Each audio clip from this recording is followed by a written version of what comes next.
we'll call him Fred. And about 4 years ago, I saw him and everything in me went, Shazam, that's just a beautiful person. And I just felt champagne bubbly. And I know at the time that I had a good 15 years of momentum behind me that was negative. And he manifested right out of my experience sort of as soon as he came in, before I got a chance to know him or he got a chance to know me. And then we talked about it, you and I, and we talked about how you shouldn't get caught up on the form, and if thinking upon a person specifically caused negative feelings, then you should back off and think about the essence and what you liked about them and those kind of thoughts. So I tried that for a while. And I could never really feel as good as when I thought specifically about Fred. And then I judged myself for a long time, and I thought, I'm just not doing it right. And then about a year ago, I said, screw it, I'm just going to think of Fred. And I'm going to think of him in all the loving ways that I can imagine. And so I did that for a year, and it was wonderful.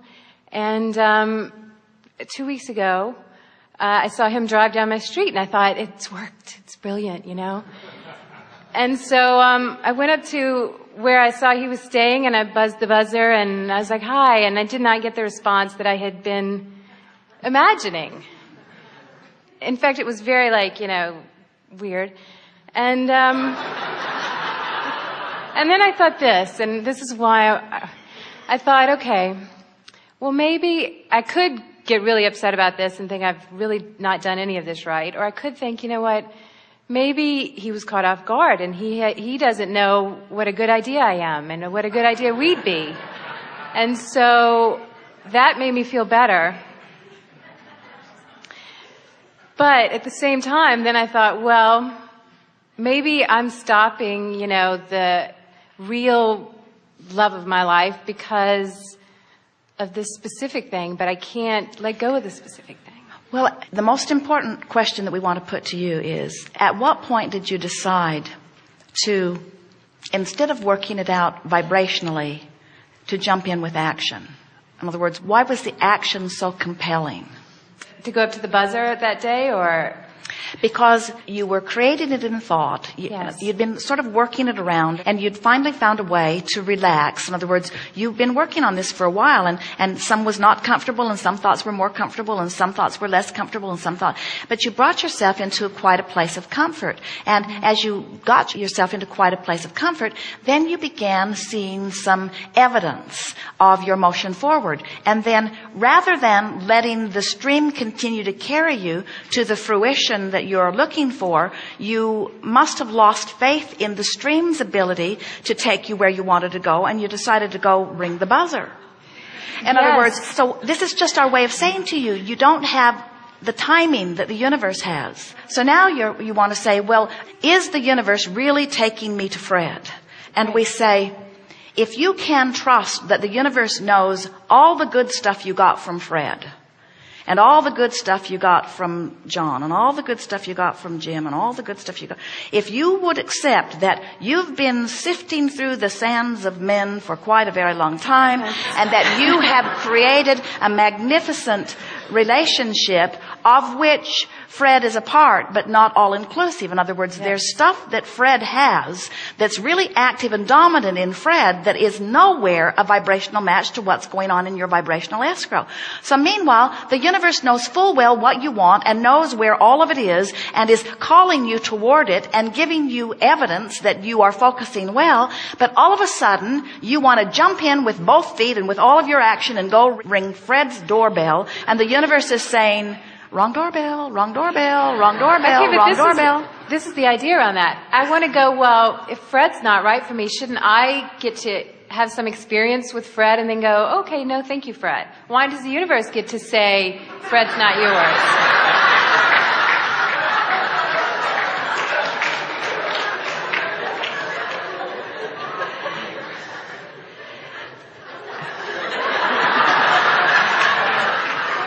If everything in your vibration was the vibrational match to Fred in the way you have portrayed it with your words just now, you would already be in the midst of an extraordinary relationship with Fred. It's what's active in your vibration about Fred that you don't like that is caught in your vibrational craw. And we want you to step back from the person called Fred, whose real name shall be left nameless to protect the innocent. We want you to step back from the specifics of this and just accept that through all of this that you are creating something wonderful. What we're really encouraging you to is more patience and less action for a little while. But there's nothing wrong with the action. In other words, you jumped in with action, you got a rebuff or a response that you don't want, which kind of set you back a little bit. We're not encouraging you not to go ring the doorbell and take the action because you're doing something wrong and you'll mess up your creation. We are just encouraging you to let the flow carry you a little further until the inspiration to act is so compelling that nothing can keep you from it, because when you respond in action under those conditions, then you don't get the rebuffs. In other words, if you act too soon before the energy's lined up, you almost always get a backlash. And that is the whole point of the art of allowing. The art of allowing is just release the resistance and allow. Releasing resistance and allowing are the same thing. Release the resistance and therefore allow. Release the resistance and therefore allow. Release the resistance and therefore allow. Release the resistance and therefore allow. And as a stream begins to carry you, the ideas that then occur to you always bring you the results that you are wanting. It's not possible for you to not get what you're wanting. We're just asking you to look a little further down the road. We just want you to act less and create with your mind more. And you say, but Abraham, I was doing that and frankly I just got tired of doing that. And we say, you can't get tired of doing that because that is the work. Even now, you got to start again from where you are. You rang the doorbell. It didn't turn out well. Now you start again. And you say, it was easier for me before I rang the doorbell. Now I've got that to overcome. And we say, but still you can, but still you can, but still you can. And as you do, more things will come your way. I want to know, I guess, how I do let go, because there's a part of me that's very tired. And not just from this particular person, but of wanting that match. And I want to be able then, if I have to let go of Fred, if Fred can't be in my future for whatever reason. Well, we don't want you to let go of Fred, and we don't want you to let go of the essence of Fred. We don't want you to let go of the idea of Fred. We don't want you to let go of the idea of the relationship. We just want you to let go of the resistance, which means we want you to let go of the need to control Fred. How can you feel when you have let go of the control and you are letting the universe do its work on your behalf? How can you tell? Well, I feel really good and I feel relief and I feel comfortable. Whenever thoughts of him come up and I feel comfortable, then I think that then I'm in the stream. I'm okay. I'm letting go. And what kind of thoughts are you thinking, and how do they feel when you know that the opposite of that is happening? When I think, oh God, he'll never like me. It's just never going to happen. This is ridiculous. What am I doing? I'm fixated on something. And which of those kinds of thoughts do you think most? Well, in terms of airtime, in other words, yes, percentage-wise. Just on a normal day-to-day basis, do you have more positive feelings or negative feelings about the subject of relationship? I have more concern generally about relationship. More concern than of course it's going to come. Of course Fred will come or whoever So will you're come. saying that more of the time you are pointed upstream than you are downstream. So that accounts more of the for... time I'm working on it. Do you know what I mean? It's a constant working on with me. All right. So now you've come around to the subject of this discussion. Yes. So is working on it helping? Obviously not. So how does one stop working on a situation? How do you stop doing that? I guess you try to stop thinking about all of it altogether. Well, what you do is you let your desire for relief be more important for now than your desire for Fred. Mm-hmm. Because both of them are in the same direction. Right. And that's why when you say, I'm just weary of this, we say, well, that's a very good sign.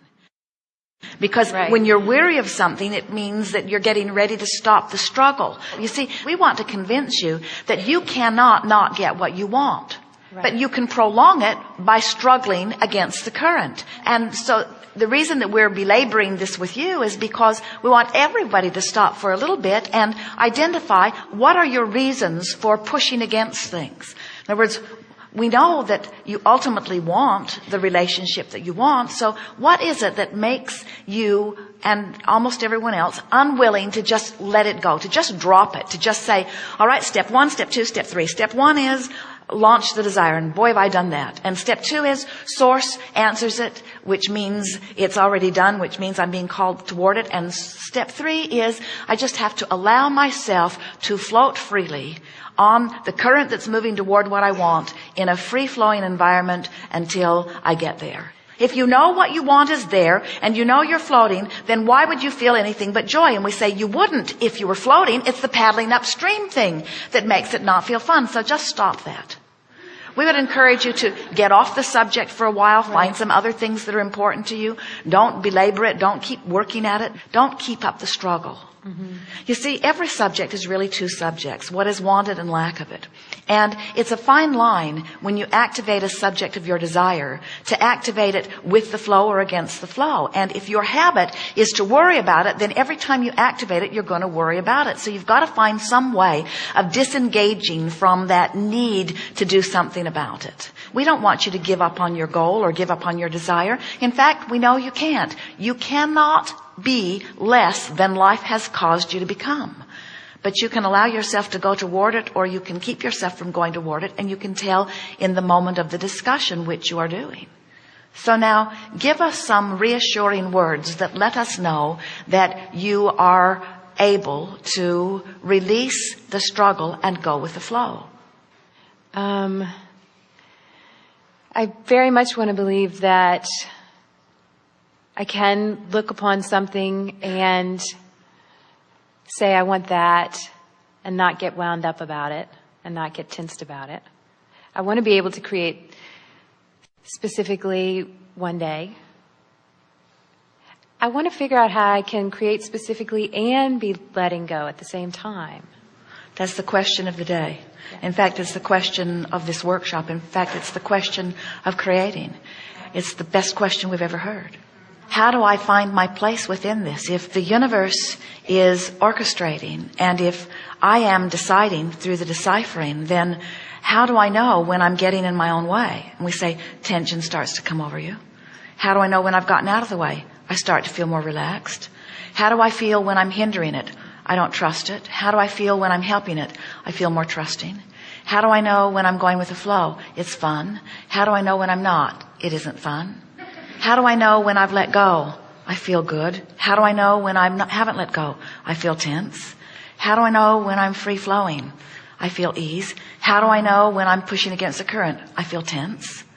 How do I know when I'm succeeding and I'm going to get what I want? I'm flowing free.